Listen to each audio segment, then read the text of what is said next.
अस्सलाम वालेकुम फ्रेंड्स, आज की वीडियो में जनवरी में सस्ते उम्रे के हवाले से मैं आपको बताने लगा हूं और आपको आइडिया देने लगा हूं कि जनवरी में आपने किस तरीके से सस्ता उम्रा करना है। क्या रेट कम हो चुके हैं, क्योंकि दिसंबर तो आधा गुजर चुका है। आगे डेफिनेटली जो लोग अब पैकेज लगवाएंगे वो या दिसंबर के बिल्कुल लास्ट वीक में जाएंगे या जनवरी के शुरू में जाएंगे।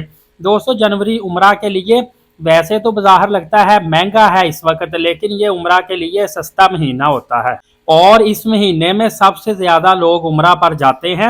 मतलब एज टू कंपेयर करें तो छुट्टियां वगैरह स्कूलों कॉलेजों यूनिवर्सिटी से हुई होती है, तो इन दिनों में एक तो लोग सबसे ज़्यादा जाते हैं, दूसरा ये है कि रश ज़्यादा होने के बावजूद भी निस्बतन कम फील होता है, क्योंकि इन दिनों में आसानी के साथ आप ज़ियारा तवाफ़ हजर अस्वद का बोसा वगैरह कर सकते हैं। सबसे मेन चीज़ ये है कि मौसम काफ़ी खुशगवार अच्छा होता है, तो लोग बड़े पोलाइटली और बड़े सुकून और तहम्मुल मिजाजी के साथ इबादत कर रहे होते हैं। और आम दिनों के मुकाबले में होटल टिकट्स वगैरह सारा कुछ नॉर्मल हो चुका होता है। इस वक्त इतनी ज़्यादा डेमोलेशन होने के बावजूद, होटल तोड़े जाने के बावजूद भी जनवरी में आपको काफ़ी ज़्यादा बेहतरी आती हुई नज़र आएगी। लेकिन उसके लिए आपको तकरीबन 800 से 1000 मीटर फासले के दरमियान रहाइश लेनी होगी। 600 मीटर फासले से करीब कबूतर चौक वाली साइड पर रहाइश लेंगे फिर आपका महंगा बनेगा।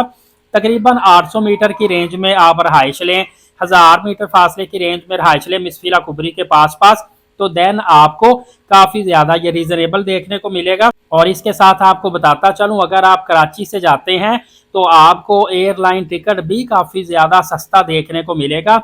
अगर इसको लाहौर, इस्लामाबाद, मुल्तान, सियालकोट मतलब दूसरे शहरों से कंपेयर करें तो कराची से टिकट आपको काफ़ी ज़्यादा सस्ता मिलेगा। और आप कोशिश करें वाई के साथ या डायरेक्ट भी मिलती है तो सस्ती एयरलाइन का आप इंतखाब करें। मिसाल के तौर पे एयर सियाल है, एयर ब्लू है, फ्लाई जना है, फ्लाई दुबई है, जजीरा एयरवेज है, सलाम एयरवेज है। इस तरह अब और बेशुमार ऐसी एयरलाइन है जिनका आपको हाँ, फ्लाई अदील भी है और फ्लाई रियाज भी है। आपको बेशुमार और भी एयरलाइन मिलेगी, इनके फेयर काफ़ी ज़्यादा सस्ते आपको देखने को मिल जाएंगे।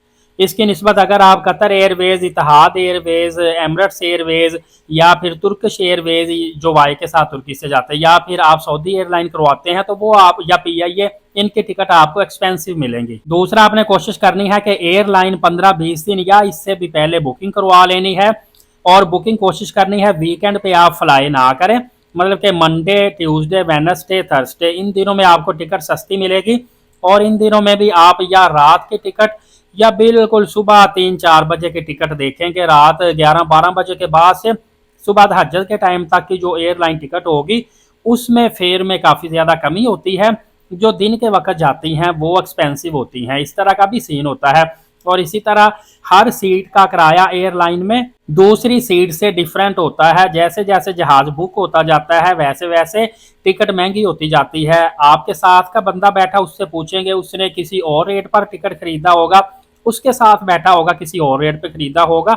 इस तरह का एयरलाइन का सिस्टम चलता है। और आपने शेयरिंग रूम का इस्तेमाल करना है। आपने ट्रिपल डबल रूम बिल्कुल भी नहीं लेना और स्टार कैटेगरी की बजाय आपने इकोनॉमी क्लास लेने हैं। नुसुक मसार में बेशुमार ऐसे इकोनॉमी क्लास होटल हैं जो अब भी आपको सस्ते मिल रहे हैं। आप स्टार कैटेगरी का रूम चूज ना करें। आपने ज़्यादा से ज़्यादा 20 दिन के लिए उम्रा करना होता है। कोई पहले 4-5 दिन मक्का में रहना, फिर कोई हफ्ता मदीना पाक में, फिर वापसी के दिन मक्का पाक में 6 दिन।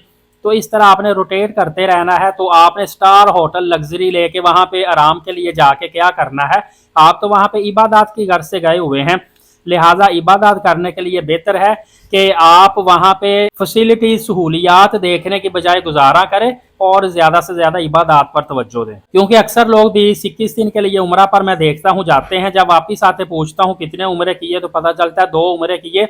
वो भी ऐसे लगता है जैसे मजबूरी में किए होते हैं कि एक उम्रा तो पाकिस्तान से या इंडिया अपने कंट्री से जाते वक्त एयरपोर्ट से हराम बांधना तब उम्रा किया होता है, और दूसरा उम्रा जब मदीना पाक से वापस आते हैं वो भी करना होता है जुल्हलैफा से मकाम से जहाँ पे हराम बांधते हैं।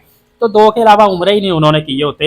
हालांकि इनको चाहिए मस्जिद जुराना से भी उम्रा करें, ताइफ से भी जाके उम्रा करें, कम से कम 4 या मस्जिद ऐशा से 5 उम्रे तो करें ना। और बाकी आप वहाँ पे कोशिश करें कि अपने अखराजात कम से कम किया करें। आप वहाँ पे अच्छा और एक्सपेंसिव खाना खाते हैं, रोज़ाना अलबैक खाते हैं, और बेहतरीन आप साथ कोल्ड ड्रिंक भी पीते हैं, तो इस तरह आपके खर्चे काफ़ी ज़्यादा हो जाते हैं।